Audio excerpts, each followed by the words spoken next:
Al-Maidah ayat 2. Ayat 1 kemarin berbicara tentang kehalalan secara umum dari hewan-hewan ternak. Kemudian ada pengecualian yang akan dibacakan di ayat selanjutnya tentang keharaman-haraman binatang ataupun barang-barang yang diharamkan. Di samping juga kemarin di ayat 2-nya Allah menyuruh agar kita bahu-membahu, tolong-menolong terhadap kebaikan serta kebencian kita, ketidaksukaan kita kepada orang lain membuat kita menjadi tidak adil atau kemudian menjadi menghalang untuk menghalangi seorang menuju Masjidil Haram.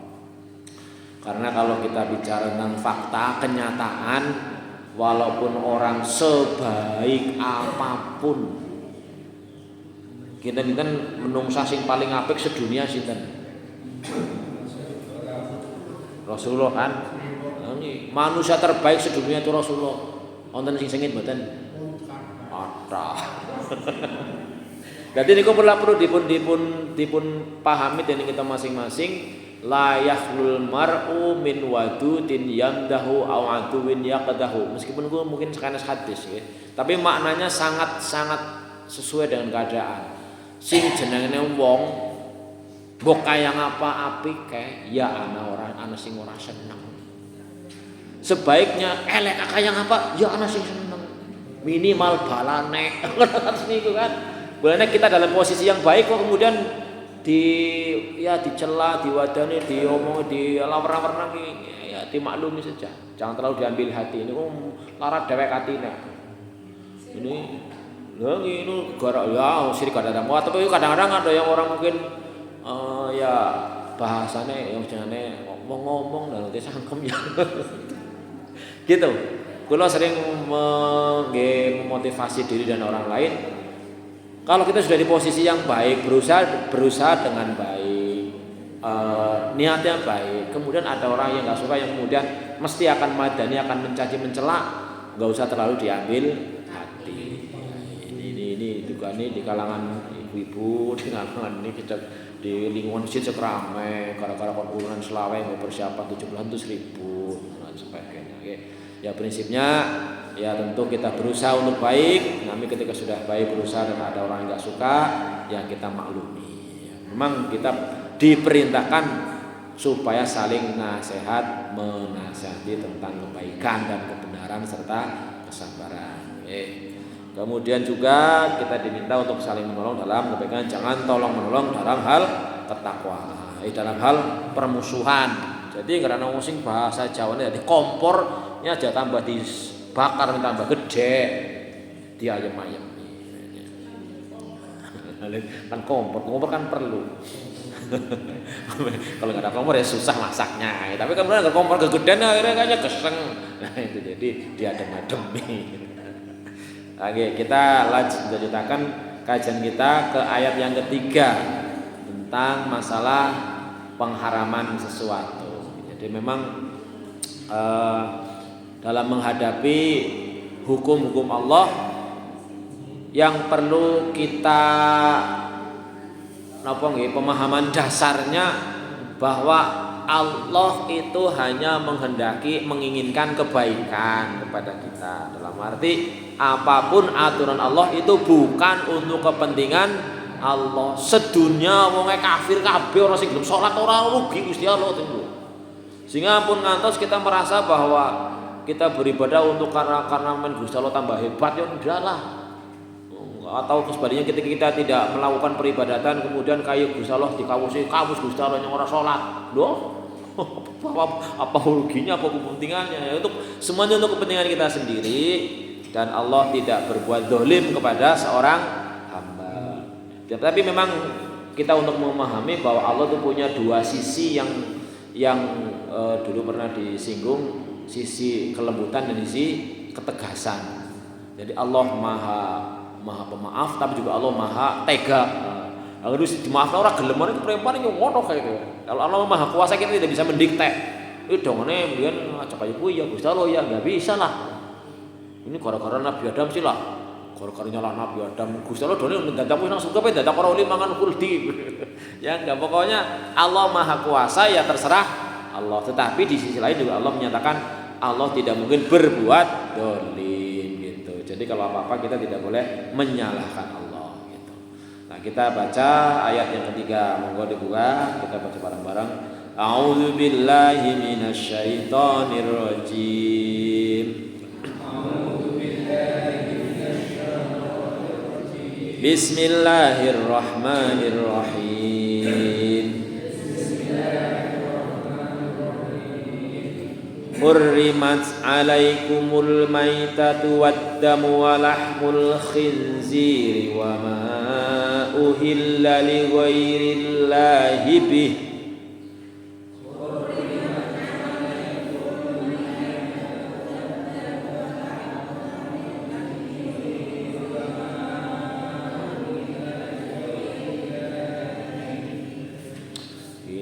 Enggak ada tanda wakaf, jadi kita enggak kuat nafasnya, kita wakaf darurat.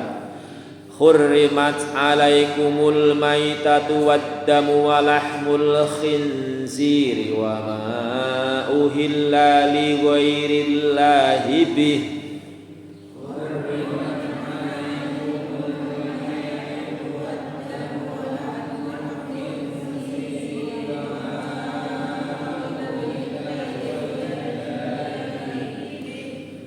Wa ma uhilla li ghairillahi bihi wal munkhaniqatu wal mawqudatu wal mutaraddiyatu wan natihah.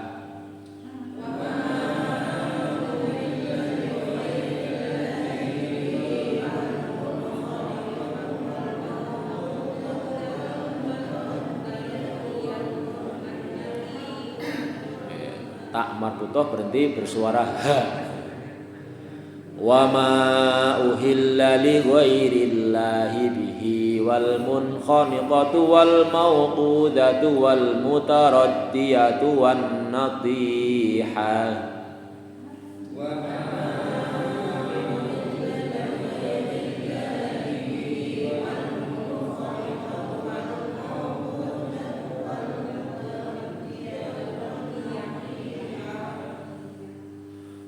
Wan natihatu wa ma akalas sabu illa ma dakkaitum wa ma dubiha 'alan nusubi wa an tastaqsimu bil azlam.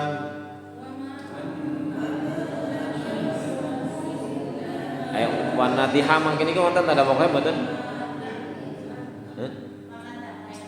Mboten. Kata-kata wan natihah itu ada tanda pokoknya mboten? Boten, berarti diulangi dari wan natihah nggih. Wan natihatu wa ma akalas sabu illa ma zakkaitum wa ma dubiha 'alan nusubi wa an tastaqsimu bil azlam.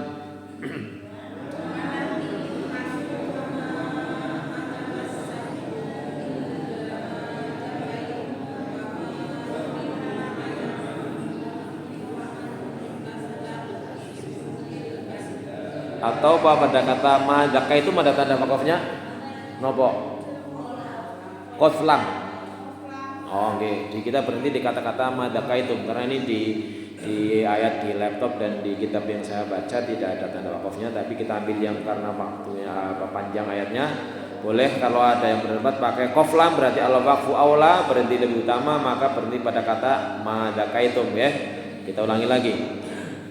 Wan natihatu wa ma akalas sabu illa ma zakkaitum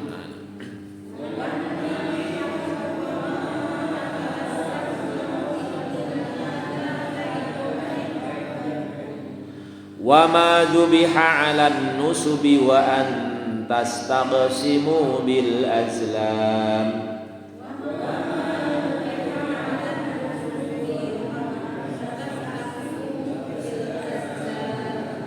Wa ma dubiha 'alan nusubi wa an tastaqsimu bil azlam.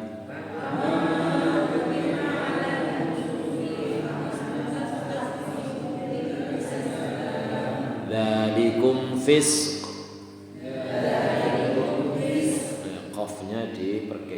agak terdengar oleh telinga sendiri. Dalikum fisq. Al-yawma ya'isal ladina kafaru min dinikum fala takhshawhum wakhshawun.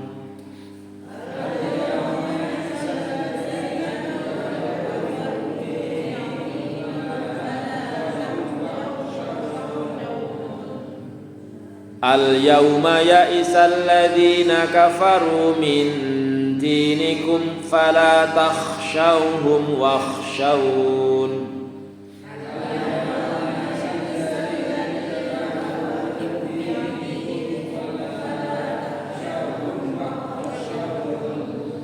Al-yawma akmaltu lakum dinakum wa atmamtum alaikum ni'mati wa raditu lakumul islam dina.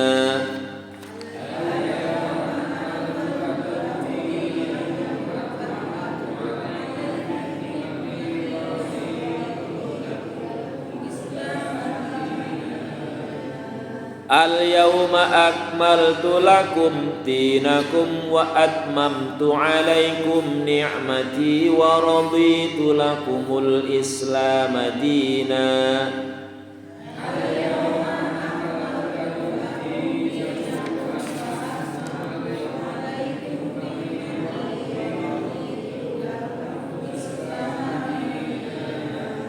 Faman idturra fi makhmasatin ghayra mutajanifin li ismin fa innallaha ghafurur rahim.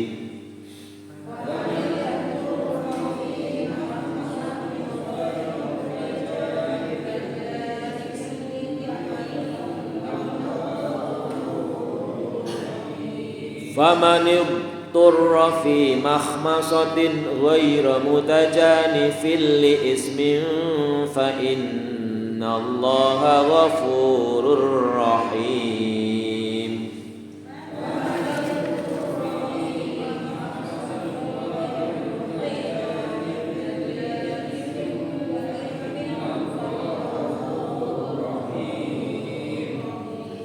Sadaqallahul azim. Kaji kandungannya, ini ada beberapa hukum. Hurrimat alaikumul maitatu, diharamkan bagi kalian, haram alias tidak halal, tidak boleh dikonsumsi. Yang pertama adalah al maitatu, bangkai. Bangkai itu hewan yang mati tidak disembelih. Nah, ini secara umum bangkai.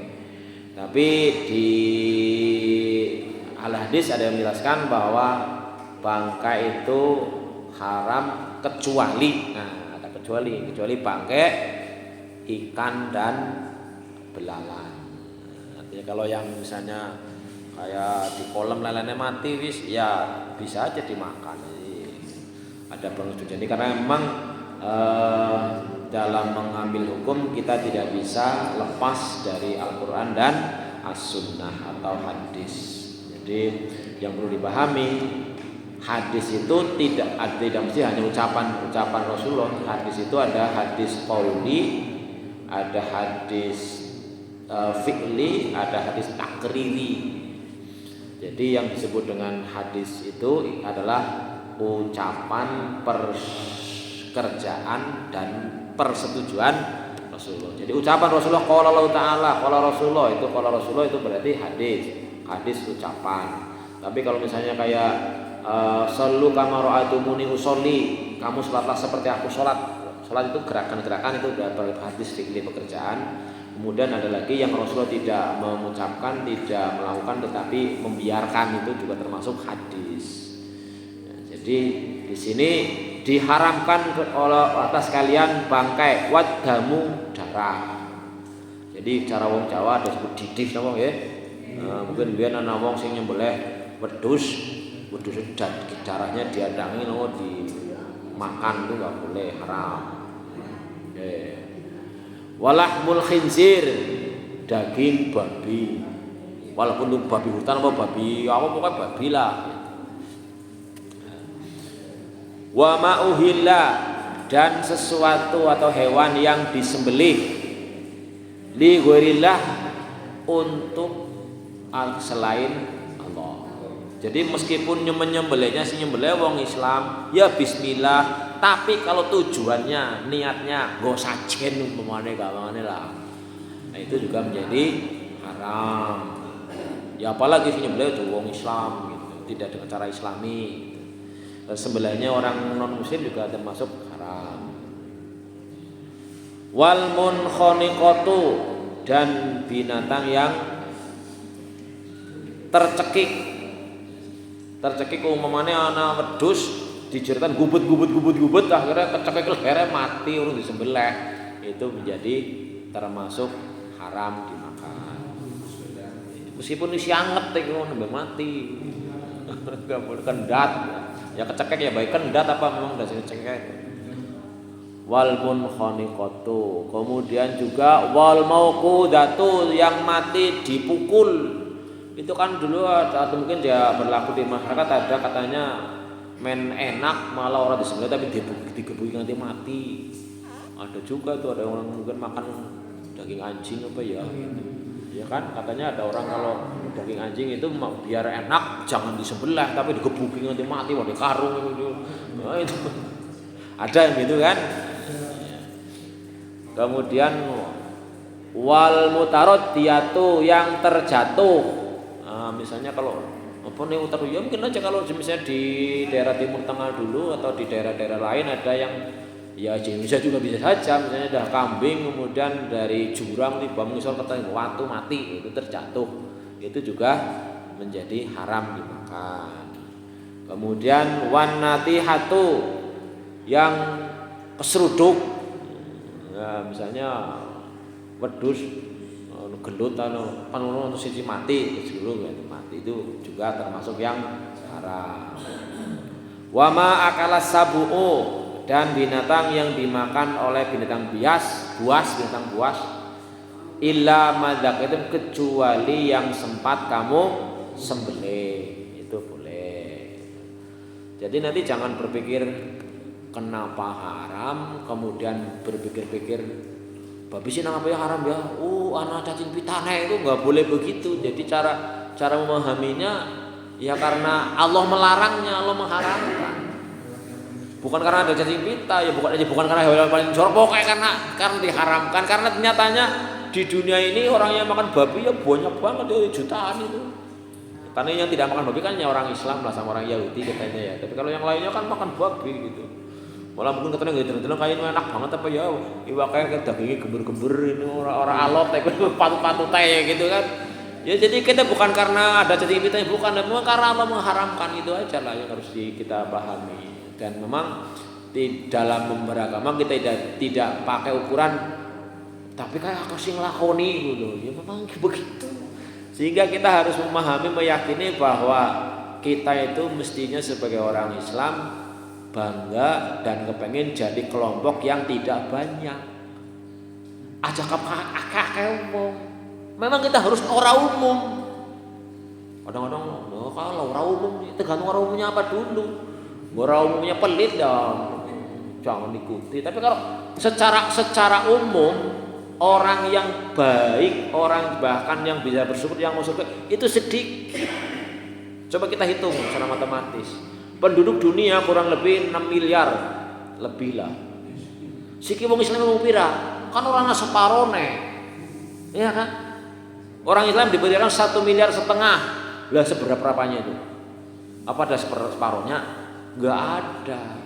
Gue pesik Islam, urung gue sing dari 1,5 miliar wong Islam, gue sing bener-bener Islam, sing bener-bener melakukan syariatnya, dilakukan, diikuti hukumnya, pirang persen.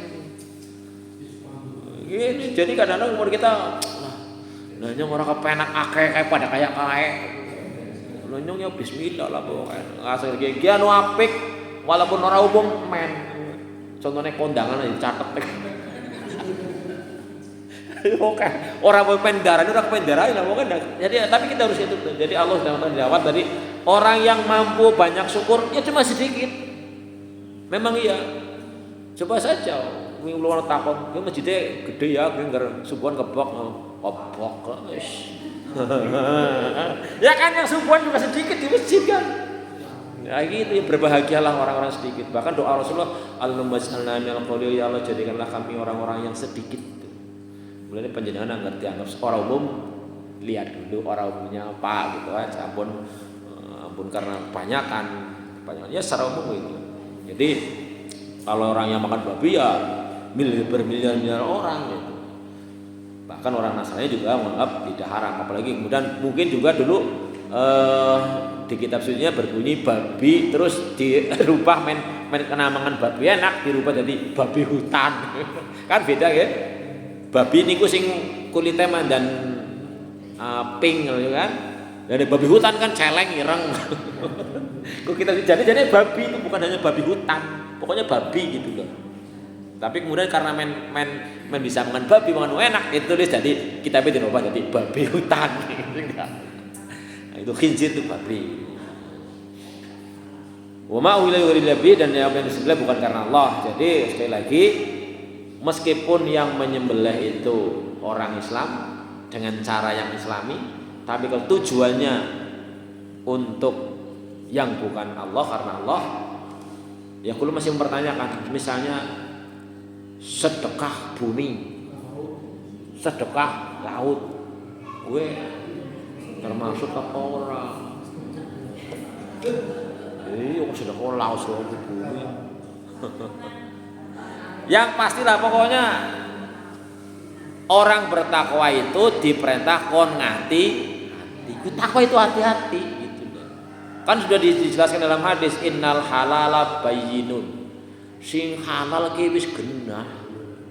Wal harama bayyinun. Sing haram ya genah. Sing halal pirang-pirang tapi memang ada wa bainahuma mustabihatun umurun bahkan kata. Di antara sing halal karo haram gua kasih ngurung burung genah. Jenis subhat tuh masih urung genah dia halal apa haram urung genah. Karena urung genah ya aja golek sing urung genah kok ngapain genah pirang-pirang lah. Aja ya emon ya kok bosok gruntung masa ora melu mangon wah umpamane. Ya emon ya lho. Kita tuh sering kali eman-eman dunia tapi ora eman-eman akhirat. Dunia pira suwene sih. Gitu kan. Ya begitulah. Jadi kita orang bertakwa itu memang hati-hati. Allah sudah jelas Rasulullah menjelaskan wa manittaqa fi syubhati faqad istabra li dini wa irdi. Barang siapa hati-hati terhadap barang-barang yang kuru genah mang ini ki halal apa haram ya walau suara usah tinggal bang dikasih ragu-ragu. Sungguh telah menjaga kehormatan dan agama. Tapi waman waqa'a fi syubhat waqa'a fil haram. Barang siapa sing jatuh ke dalam hal yang masih syubhat, dia berarti kategorinya jatuh ke dalam yang haram gitu. Ya dicontohkan oleh Rasulullah itu bahwa orang yang nanti jatuh pada haram kayak wong angon nang pinggir tanduran gitu lah. Ini tanduran lung apa tanduran godhong butin angon ki nang sebelah. Terus lha kanya ora nang tanduran kono nang sebelah kene. Ya tapi kan gampang nedake apa kok mendeliki wedhusmu terus apa. Itu tuh gampangnya wong sing tidak hati-hati tidak barang syubhat ya seperti itu akan mudah jatuh ke dalam bidang yang haram. Ini hati-hati. Jadi sekali lagi tadi termasuk yang sembelihan itu bukan karena Allah itu termasuk kategori yang haram. Akeh wong pada men yo ora melu-melu kenal akeh wong ora bener. Akeh wong ora bener. Kebanyakan orang itu memang tidak sesuai dengan syariat. Wa ma dubiha 'alan nusubi dan barang-barang atau hewan-hewan yang disembelih untuk berhala. Ya sama saja lah ya seperti tadi. Jadi walaupun sembelihnya cara Islami umumnya tapi kalau untuk diperuntukkan dengan penunggu apa bahasa cara Jawane Banten apa biyen nggih. Nggih nggo dadi bantene bangunan nggih, mbok. Nah, ini tuh tetap enggak boleh. Wan tastaqsimu bil azlam dan mengundi nasib dengan anak panah. Ya seniki mungkin bukan anak panah tapi karo tarot apa-apa lagi di. Oke sing kaya apa? Oh, ki sing nasib kaya piye? Ngerti temen. Jadi kalaupun ada orang-orang peramal, nyatanya kejadian kok, umpamanya itu nggak boleh lah kita meyakini. Karena Allah mengatakan wa ma tadri nafsun ma taksibu ghadan. Seorang itu tidak akan yang tahu mesuk karep kepriwe itu. Berencana memang boleh, tapi kan nggak bisa memastikan nyong masuk mesti bakal bisa manah, nggak boleh. Kita nggak tahu kok. Sehingga kalau misalnya kita akan melakukan sesuatu, jangan sampai langsung mengatakan ya. Jika langsung mengono yang ya nggak boleh. Itu Rasulullah ditegur. Jangan wala taqulu syai'an fa'idhu dan illa ayyashallah, kecuali dengan kata-kata ya insyaallah, rencananya dan sebagainya, tapi kan nggak tahu. Maka kita tidak boleh istilahnya mempercayai hal-hal seperti itu. Sekalipun meskipun banyak yang sesuai kenyataan, tapi hakikatnya bukan karena ramalan, bukan karena undian apa sih kemudian istilahnya bah nyong kira-kira nyong masuk ben tahun kia kepriwe tolong ya atau wah atau pakai kartu itu nggak boleh lah begitu ya. Sekali lagi meskipun banyak orang melakukannya ya kita berusaha itu. Dan jangankan yang genah-genah kayak gitu lah, yang hitung sholat aja kadang-kadang cuma masuk kategori musyrik kok gede banget lah ini. Jadi tidak boleh mengundi nasib. Jangan katakan lah mas kowe nang kono sing diomong karo anak panah kalau liane mbak kulih, ya bukan begitu. Jadi ada kaidah ada usulah menyebut sebagian untuk menunjukkan keseluruhan. Kadang-kadang kan juga kita jika menggunakan kata-kata seperti itu, misalnya dia belum kelihatan batang hidungnya, emang hidungnya tok karo wonge mbok kabehan.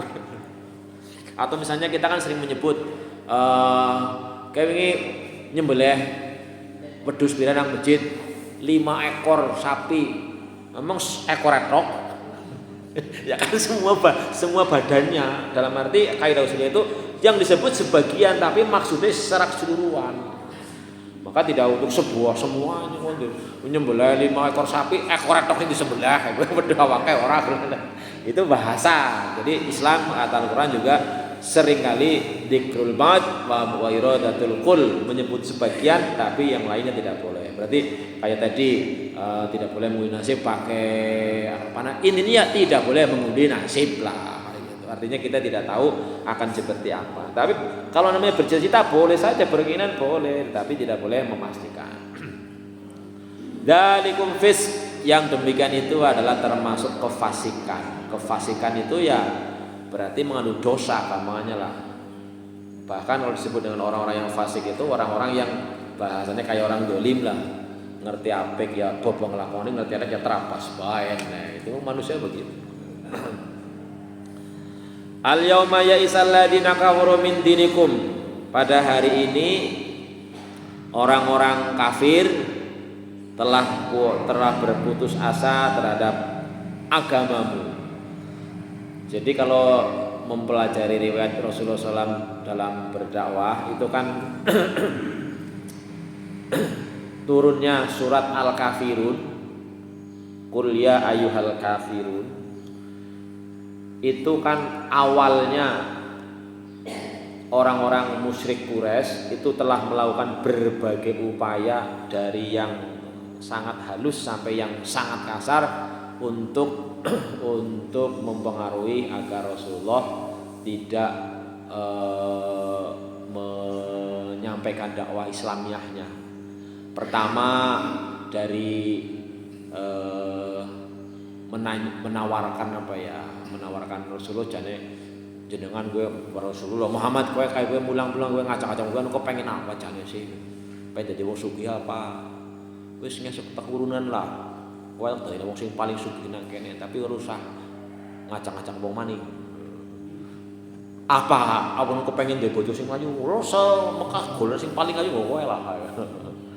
Apa kepengin dadi presiden, kowe ngape lah. Sebab kalau ujian manusia terberat kan diantara kan itu sekarang ini. Bahkan ini ada berita rame, jangan ngikutin apa enggak, bahwa tahun 2029 suwe gitu. 3 tahun lagi, 2 tahun lagi, 3 tahun lagi itu sudah ada rencana ngesuk pokoknya bagaimana agar partai sesuatu ini menjadi pemenang kok tokoh dadi presiden terus menang kok saben kelurahan akar kowe duit harta ya 20 juta apa pira mun sekecamatan pirang puluh juta wis pokoke tersiap duit wis triliun ratusan triliun disiapno iki nggo mengalakan kenyataannya Indonesia kebanyakan kan begitu sekarang ini asal ada bukannya Pancasila ketuhanan malah keuangan yang maha kuasa. Pokoknya siapa sih yang duit ya semboyannya maju tak gentar membela yang bayar. Bayar kabeh yang pilih sing bayarnya gede ya jarang berpikirnya do menggurin bu kepriye lah. Sing penting siki genah gitu. Itu sudah ada rencana yang berita sekarang heboh itu menjenengan ngikuti apa enggak? Kalau saya mengikuti berita-berita itu ya artinya apa? Kita ya enggaknya ya berhati-hatilah. Jangan karena diwehi duit 1.000 5 tahun sengsara ya. Hati-hati. Ini kan ini kita kadang enggak mau pikir jauh ke sana. Wis pokoknya aku ngenang-ngenang apa tak tambah di kabeh tak pilih sing paling gede. Dituku suara jenengan gitu. Karena sekarang di Indonesia dengan demokrasi kan suarane wong sing ora tau sekolah karo sing dadi profesor dokter kuwi pada baen. Bitingnya kok pada baen. Ora sekolah babar geblas asal ora gemblung kowe. Bisa milih kowe. Karo profesor sing sekolah nganti berpuluh-puluh tahun pada bae biting siji. Oh, lah kebanyakan kayak apa? Lah itu jadi ya pemimpin menunjukkan rakyatnya lah. Indonesia kayak gini ya rakyatnya kayak gini gitu sih. Gitu.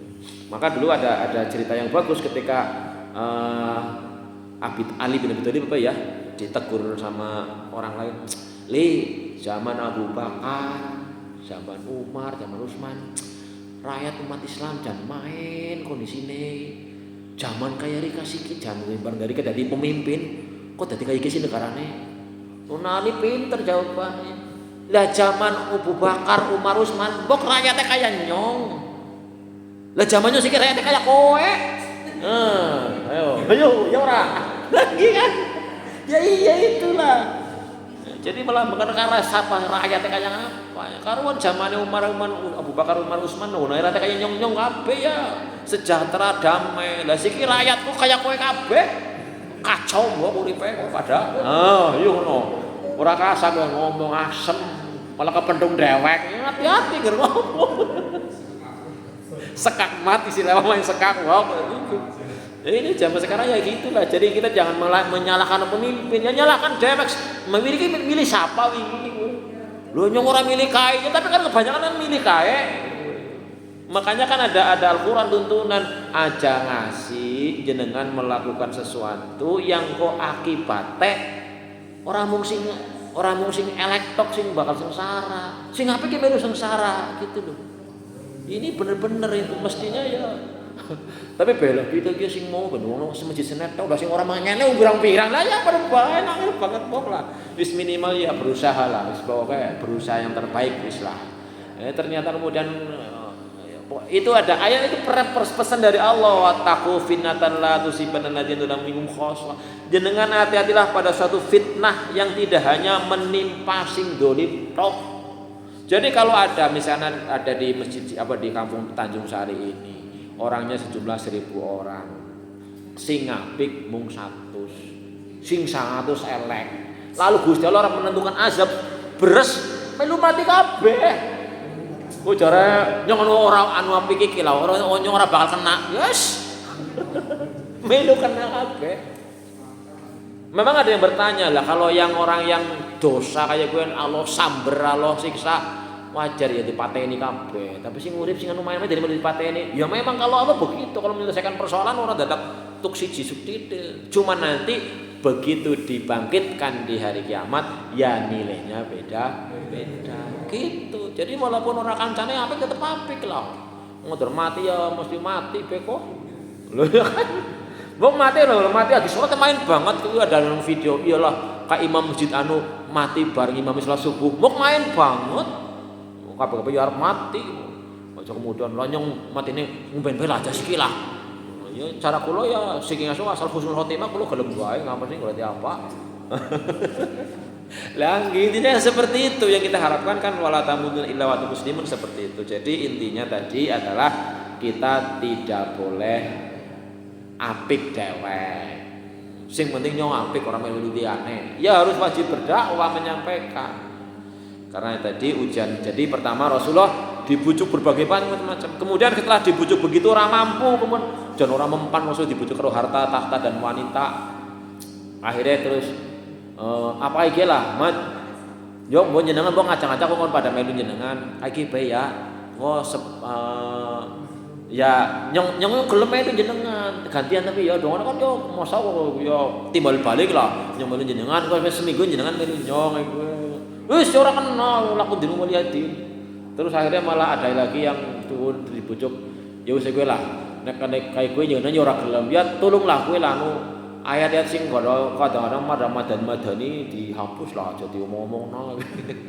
Kan banyak sampai sekarang kalau diajak kepada kebaikan alasan apa? Lah jare baik aja kiye yang melu bae yo kowe. Ini Turki ini niku. Tuture kaki ini nih. Iya, Mbok. Ya kan siki kita dalam beragama banyak yang dengan kenapa ngelakoni kiye? Lah mbahku ben kaya kiye yang melu bae ya. Ora pikir gue bae bener ora gitu. Yang sang bae ya berarti bener gitu enggak gitu. Itu banyak itu. Itu akhirnya Rasulullah diminta begitulah.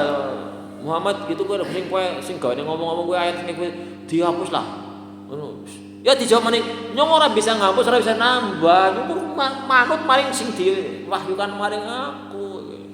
Wis pol-polane nganti akhirnya lah dengan tegas ya wis tau dewek-dewek ngono kok urusanmu yang urusanmu lakum dinukum waliyadin. Itu cerita tentang perkembangan tentang ketika kemudian ada ayat tentang orang-orang kafir. Di sini akhirnya kan dikatakan qad ya isal al yauma yasal ladina kafaru min dinikum. Wong kafir wis putus asa janjane kowe. Putus asa ora bisa mempengaruhi kita tapi ya dan kita sebagai orang yang tahu aturan Islam diberitahukan bahwa yang namanya orang kafir itu sampai mati sampai kiamat itu orang bakal marah mereka melu gitu. Jadi kita akan fala takhshawhum wakhshawun, maka kalian jangan orang sahabat dila maring ngomong kafir wakhshawni tapi takutlah kepadaku kata Allah. Itu kita mengantisipasi menganggap memperhatikan bahwa ya bahkan di surat Al-Baqarah yang dulu sudah kita bahas bahwa satu orang Yahudi Nasrani tidak akan merasa ayem nek dewek urung melu. Yang kedua juga orang-orang kafir juga akan berusaha agar kita mengikuti langkah-langkah mereka meskipun mereka sudah putus asa berbagai cara. Al yauma akmaltu lakum dinakum wa atmamtu alaikum nikmati wa raditu lakumul Islam madina. Ini dianggap sebagai ayat yang paling akhir diturunkan yang menjelaskan bahwa agama Islam itu sudah sempurna. Sempurna berarti ora perlu ditambah-tambahi, ora perlu dikurangi. Itu sempurna. Kadang-kadang kita merasa belum sempurna jadi melu nambahi bokoyo kena gitu. Ini makanya kita perlu mempelajari bahwa kesempurnaan agama Islam dia sesuai dengan yang Allah sampaikan lewat Rasulullah baik itu Al-Quran maupun Al-Hadis. Sehingga kalau ada apa-apapun kita mencari pemahaman-pemahaman yang ya dianggap sahih lah paling benar. Kita berusaha beristihad, berusaha untuk kalau ada sesuatu karena kita anggap agama Islam sudah sempurna ya pertanyaannya kalau yang begini ada dasar hukumnya apa enggak, boleh apa enggak gitu. Ini namanya orang takut berhati-hati. Pada hari ini telah aku sempurnakan bagi kamu dinakum agamamu. Wa atmamtu alaikum nikmati sudah aku sempurnakan kepada kalian nikmat itu. Wa raditu lakum Islam madina dan aku rela, aku senang, aku puas Islam sebagai agama. Jadi bukan sekedar artinya Islam ya damai, tapi memang agama. Islam itu diberi nama agama sebagai agama. Famanitturra fi mahmasatin, barang siapa yang terpaksa itu darurat. Ini kadang-kadang menjadi pintu yang begitu mudah digunakan kadang-kadang. Famanitturra, barang siapa yang terpaksa fi mahmasatin dalam kelaparan. Nah, itu tadi kan disebutkan ada hewan-hewan yang diharamkan. Tetapi kalau yang terpaksa dalam kelaparan itu seperti kisahnya Al-Muwaffaq yaitu seorang tukang sol sepatu yang mendapatkan informasi bahwa dia mendapatkan haji mabrur tapi tidak jadi berangkat haji, padahal tidak jadi berangkat haji. Kemutan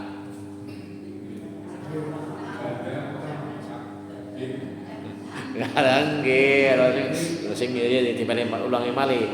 Jadi terpaksanya itu adalah ada seorang janda, anaknya 4 apa 5, enggak punya bahan makanan sama sekali, sudah kelaparan, dan memang sebagai kisah untuk pelajaran, masa ya anak wong kaya nanti kaya gue orang di panganan babar belas, akhirnya makan bangkek gitu, panan bisa mati gitu kan.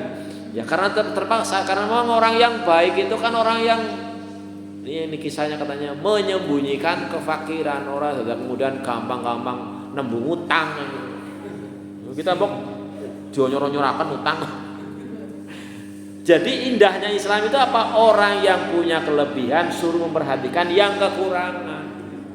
Bukan orang yang wis lebih malah ngutang-utang bahasane.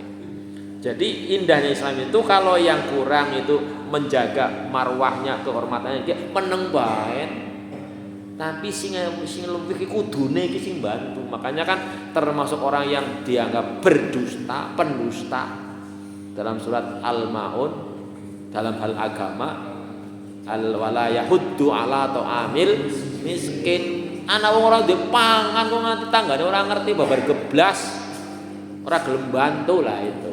Makanya kan pahalanya luar biasa. Itu namanya kategori darurat. Bukan lah kan jane ya bisa ya misalnya nembung jane ya bisa. Tapi orang yang posisi darurat memang yang baik seperti itu. Riko, orang penang dan sebagainya. Tapi ya itu sebagai kisah untuk menjadi pelajaran sampai ada akhirnya sama muafak itu uang yang mau berangkat untuk pakai haji diwekna meng ibu-ibu sing ora duwe panganan babar geblas tadi gitu. Padahal ya muafak kulina nyambung ben dadi tukang sore duwe sepira gitu kan, bertahun-tahun kepengin lingkungan. Jadi yang bisa kita ambil dari cerita itu yang pertama kondisi darurat itu seperti itu, enggak punya sama sekali punya makanan yang kalau nggak makan mungkin bisa akan mengalami masalah yang lebih besar. Itu kategori darurat. Kita kadang-kadang kan baru urung apa wis darurat itu. Padahal ya kenapa jenengan sampai keblebek utang lagi darurat anu motore mogok. Motor itu lebih kenal umpamane gitu. Itu kan kata-kata kadang-kadang tidak boleh kita untuk sekedar meringankan ungkapan kata-kata darurat. Tapi di sini kalau dia darurat tidak bisa makan, famanituro, barang siapa yang terpaksa dalam kelaparan, ghairu mutajanibin, bukan karena sengaja berbuat dosa. Nah ini ada keterangan, ada sengaja lah, gampang esok tobat kan gitu. Ada orang begitu. Lah itu dalam Al-Qur'an itu dicontohkan bahwa anaknya Nabi Yakub, siapa Nabi Yakub? Nabi Yakub siapa lah? Bapaknya sinten? Nabi Yakub bapaknya Nabi Yusuf. Nggih anak-anaknya kan kathah. Karena anak-anaknya sing siki anu kowe bae lah. Yusuf pateni bae kok gambar gue bar kita tobat gue kalau. Ya ada orang yang prinsipnya begitu. Lah ora apa-apa lah. Game gampang langsung tobat gue. Nek itu nggak boleh begitu maksudnya. Ya memang ada orang seperti itu. Ya kalau Allah beri kesempatan sampai tobat ya alhamdulillah. Tapi kalau sampai kemudian belum waktunya tobat mati, lah gimana?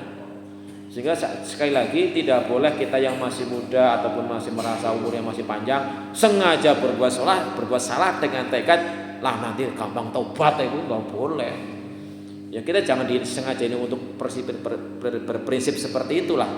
Jadi di sini barang siapa yang terpaksa dalam kelaparan bukan karena sengaja berbuat dosa, maka sesungguhnya Allah Maha Pengampun. Famaniddur ghairu baghi wala adin gitu ya. Wala isma alaih. Di sini barang siapa yang karena terpaksa bukan sengaja yang berbuat dosa, fa innallaha ghafurur rahim, ya Allah Maha Pengampun. Allah Maha mengetahui apa niatnya, apa hati masing-masing orang. Kira-kira itu yang kita bahas. Intinya adalah satu, kita untuk menjadi orang yang berhati-hati. Takwa itu adalah orang yang berhati-hati, tidak asal melangkah, Kemudian juga kalau dari cerita tadi masalah kedaruratannya tetangganya muafak, ada beberapa pelajaran yang bisa diambil. Pertama, kayak al muafak yang sebagai tukang sol sepatu diceritakan, tentu dia punya ambisi yang punya cita-cita yang besar untuk bisa pergi haji.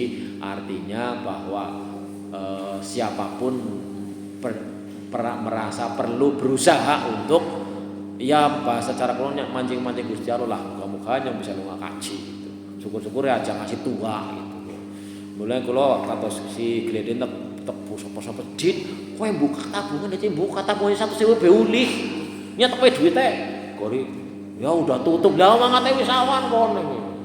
Jadi ada bagian tadi munafak menabung dari hasil dia sol sepatunya itu. Kemudian yang kedua dia memperhatikan orang-orang yang tidak punya. Yang ketiga orang yang punya juga berusaha untuk tidak mengumbar ketidakpunyaannya, dengan istilahnya mencari memelas lah gitu. Itu pelajaran dari kata-kata darurat yang ada di ayat ini yang kita hubungkan dengan ayat yang lainnya. Barangkali itu yang bisa kita bahas. Ada yang mau ditanyakan Om Medan? Betul ya?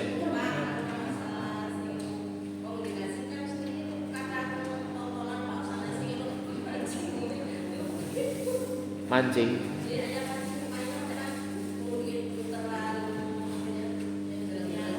Oh, permainan kayak lotrek. Ya, pokoknya yang kategori ini nama boleh apa saja masuk kategorinya. Nanti kan kita tidak hanya Quran ini.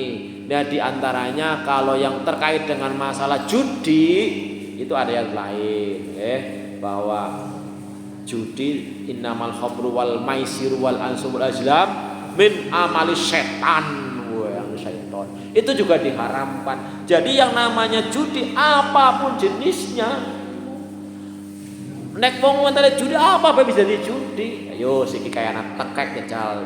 Ayo totoan, pira. Aduh, minum ini pira toke bisa bae.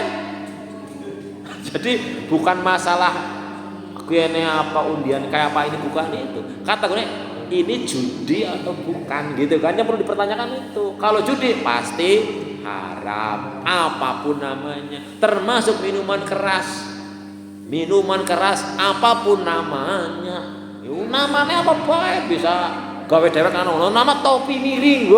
Nama topi miring jajal. Nama ciu, nama ya saritem ya terserah sih gawe nama. Tapi kalau itu khamr ya haram begitu. Yang jelas lagi yang menjadi pertanyaan, kalau begini itu kategorinya maisir atau judi apa bukan kan gitu. Nanti kalau misalnya kan anak sih nganggap judi, anak sih nggak pernah. Lah kita ada posisi yang bagaimana? Kalau kita ragu, ya tinggalkan yang ragu-ragu kayak gitu. Ya, kita begitu. Ada lagi? Telepon.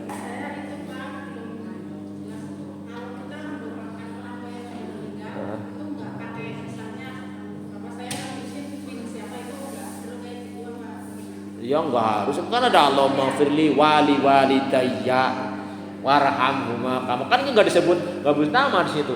Allahumma firli Allah wali walidayya dan kedua orang tuaku. Kan enggak disebut namanya siapa. Tapi kan makanya kan jadi pentingnya nasab genah kita kan enggak ada selain Nabi Isa dan Nabi Adam serta Hawa yang lahir tanpa ibu bapak, tanpa orang tua. Hanya masalahnya secara ilmu nasab bahwa yang disebut orang tua dalam kaitan ajaran agama Islam adalah yang dari hasil pernikahan. Maka kalau ada orang sudah belum akan nikah kawis bobo desit, secara hukum Islam tidak boleh diatasnamakan bin bapak kek. Seperti ada katakannya Maryam punya anak karena nggak punya suami, maka disebutnya Isa bin Maryam gitu. Ya memang Allah sudah memberikan ketentuan, ya di dunia ya banyak yang begitu. Banyak apa ada? Ada apa banyak? Ya banyak lah wong sing wong Islam orang anak separone sedunia. Lah sing selain wong Islam kan orang nganggo aturan Islam. Nah, gitu. Nah, orang Islam Ya kalau begitu, misalnya ada kasus begitu, maka anak tidak boleh. Kalau ternyata misalnya dituliskan dalam akte bin bapake, ya ngono melanggar hukum, ya kan? Ya melanggar hukum, nanti siapa yang menerima akibatnya? Ya dewek yang melanggar, kok. Tidak akan orang menanggung dosanya orang lain. Wala taziru waziratun wizra ukhra. Terus sekali lagi, ini aturan syariat. Kalau ada seorang wanita hamil sebelum menikah, maka anaknya tidak boleh haram dinasabkan kepada bapaknya. Bukan wali-wali termasuk kategori wali yang begitu, bukan. Ini harus bin ibunya itu. Lah ngono nutupi ngono ya terserah, itu kaitannya dengan. Makanya saya juga pernah menulis ijazah. Loh, ini anak, tulis anak dari ibunya. Oh, berarti ini dulu memang bapaknya urung akan nikah, urung sah. Ya begitu kenyataannya, memang ada kasus seperti itu. Ada agama, ada aturannya. Itu dicontohkan Al-Quran. Harusnya namanya karena Isa tidak punya ayah, ya Isa bin Maryam gitu. Jadi tidak harus menyebut nama, karena juga Al-Quran boleh Allahumma firli wali walidayya warhamhum, minimal doa itu. Rabbi firli wali walidayya warhamhum kama rabbayani shaghira. Bukan Rabbi firli wa abi Rumatrusin bin Abdullah wa umi. Wah, enggak ketahuan. Ya boleh saja boleh. Makanya kan kita disebutkan tadi juga, kita secara awal tadi kita berdoa untuk semua orang Islam muslim. Ya Allah Maha Pengampun, tapi juga istilahnya orang obral amun wis pokoke ngono kowe gawe salah kabeh ngono tak ampuni nang nyong. Enggak begitu. Ya harus bertaubat syaratnya. Kalau kita ingin diampuni, kita harus bertobat. Bahkan Rasulullah mencontohkan, saya bertobat lebih dari 70 kali itu Rasulullah sehari.